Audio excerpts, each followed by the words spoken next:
Oke, nah jadi di situ aku kan penonton konser nih, suka banget aku nonton konser. Di situ ada lirik konser di lapangan desa, bisa nonton konser di setiap lapangan desa, nggak perlu ke Jakarta. Nah ini boro-boro di lapangan desa gitu. Di Depok aja kita mau nonton konser harus ke Jakarta, Cak. Gimana itu? Iya, jadi sebuah konser itu bisa dilaksanakan apabila ada infrastruktur pendukungnya. Apa itu? Baik itu situasi transportasinya, eh, lapangan dan gedung yang tersedia, juga keamanan dan kebutuhan listrik yang memadai. Intinya adalah setiap lapangan desa harus menjadi pusat inovasi dan kreasi kaum muda.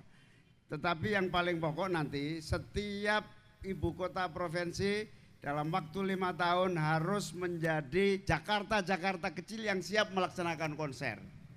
Nah itu di setiap ibu kota provinsi.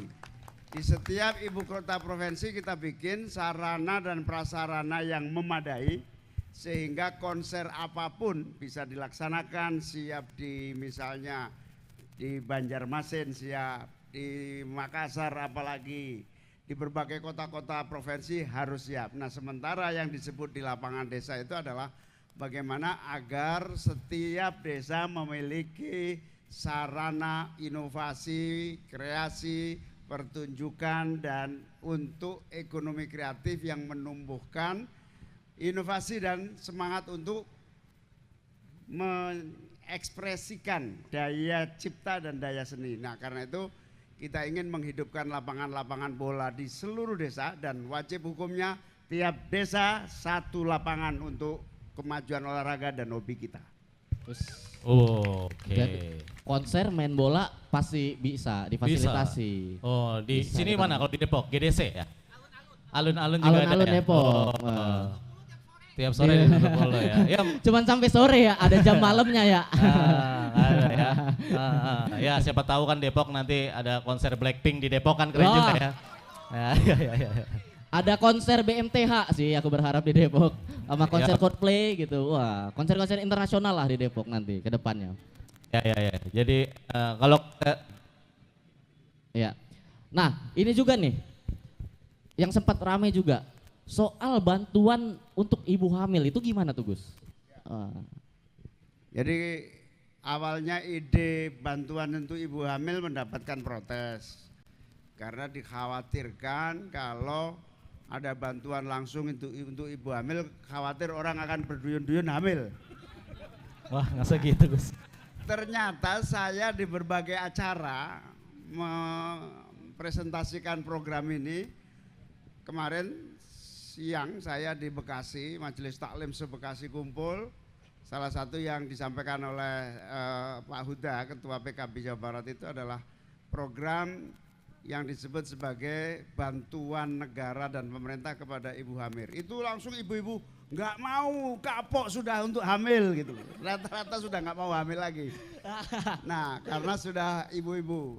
Tapi gini, intinya adalah pemerintah ini punya anggaran menangani stunting itu 40 triliun. Besar sekali.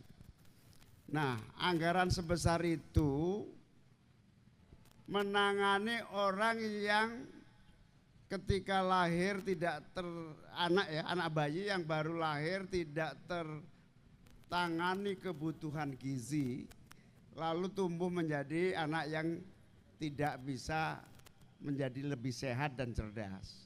Itu yang disebut stunting.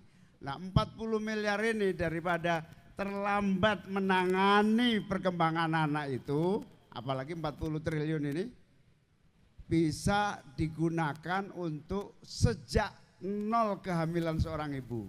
Kenapa kita tidak geser? Apalagi anggaran sebesar itu rata-rata lebih banyak digunakan rapat daripada pelaksanaannya.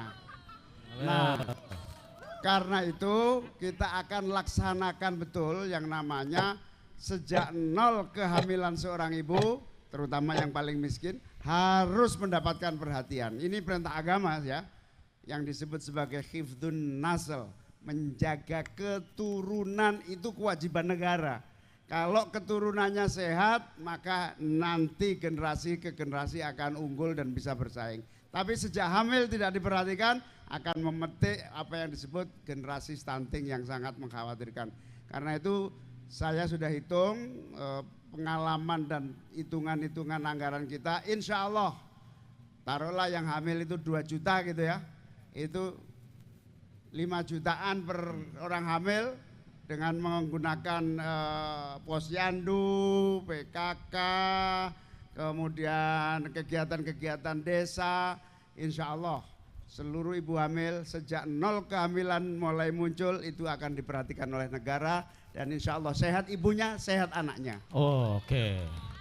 Yang Amin. perintah agama itu merawat ibu hamil dan anaknya, bukan rapatnya ya Gus ya? Bukan Bukan rapatnya. Iya, iya. Ada lagi itu anggaran penanggulangan kemiskinan ekstrim. Itu 1/4-nya untuk rapat. 1/4-nya untuk rapat? Iya, itu yang harus kita hentikan. Rapat dibatasi dan kalau perlu nggak perlu rapat, tapi anggaran digunakan langsung untuk penggunaan yang lebih tepat sasaran. Iya, betul. Oh, biasanya rapatnya di hotel lah gitu ya kan? Iya. Nah, itu tuh.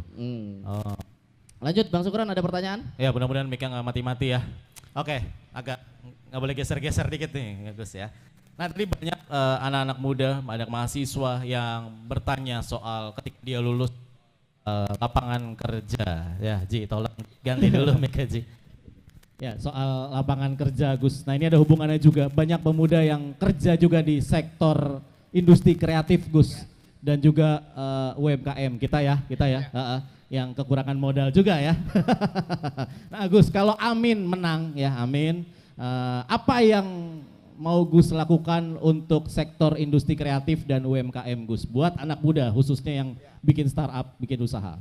Jadi yang paling penting motivasi, perencanaan, kemudian analisis dari visibility sebuah bisnis. Makanya ada yang disebut sebagai uji kelayakan. Tapi kita yakin negara menginvestasikan uangnya untuk membuka peluang usaha dan memupuk potensi bisnis anak-anak muda, tidak akan pernah rugi. Oleh karena itu kita berani menyampaikan bahwa untuk para pebisnis pemula kaum muda itu bisa kita switch anggaran dari misalnya yang dulu digunakan sebagai KUR itu, kita geser dengan cara cara pengelolaan sistem perkreditan baru. Nah dalam hal ini insya Allah kalau 10 juta per rintisan bisnis dengan tentu saja visibility-nya yang ketat ya, 10 juta per bisnis awal, apalagi kalau beberapa pelaku bisnis bergabung dalam satu koperasi yang menjadi satu semacam advisor, semacam visibility kolektif gitu. Satu pebisnis pemula bisa maksimal 10 juta rupiah tanpa agunan dan tanpa bunga. Yang penting biasanya ibu-ibu yang sukses itu, sukses bisnis di UMKM itu lebih bertanggung jawab mengembalikan kreditnya dibanding yang kredit besar-besar. Jadi perbankan itu sukses justru di tingkat bisnis kecil. Karena pengalaman itu sudah berlangsung di India, namanya Garment Bank yang ada di India berhasil. Kemudian kita juga melihat berbagai kegiatan BMT yang berhasil memberi kredit kecil itu kita ambil ke negara dengan sebagai contoh. Insya Allah kaum muda yang mau berbisnis maksimal 10 juta tanpa agunan, tanpa bunga bisa memulai bisnis itu. Dari 10 juta? 10 juta. Sampai berapa Gus? Maksimal 10 juta. Maksimal 10 juta? Oh 10 juta bisnis, ya lumayan, tepuk tangan dulu Gus Imin. Tuh bisa tuh bisnis kecil-kecilan kayak cireng ready say ya, ada ibu-ibu baru biasanya bisnisnya cireng-cireng gitu ya kan, ya. Tapi dari tadi Gus Imin kalau kita perhatiin ngomongnya soal ngeluarin duit, terus yang ngeluarin uang, terus Gus ya. Kayak tadi program ibu hamil angkanya gede 40T, terus tadi maksimal 10 juta. Nah program-programnya berhubungan dengan uang, ngeluarin uang. Nah pertanyaannya adalah dari mana uangnya? Ya. Nah dari mana tuh Gus? Takutnya kan kalau ini janjinya Gus uang nanti ada janji ke pihak lain juga atau gimana kita? Saya itu dari 1999 sudah jadi anggota DPR, bahkan sudah jadi pimpinan DPR RI. Ya. Jadi tahun 99 masuk langsung jadi pimpinan DPR RI, sehingga saya tahu persis bahkan tahun 2009 saya jadi menteri.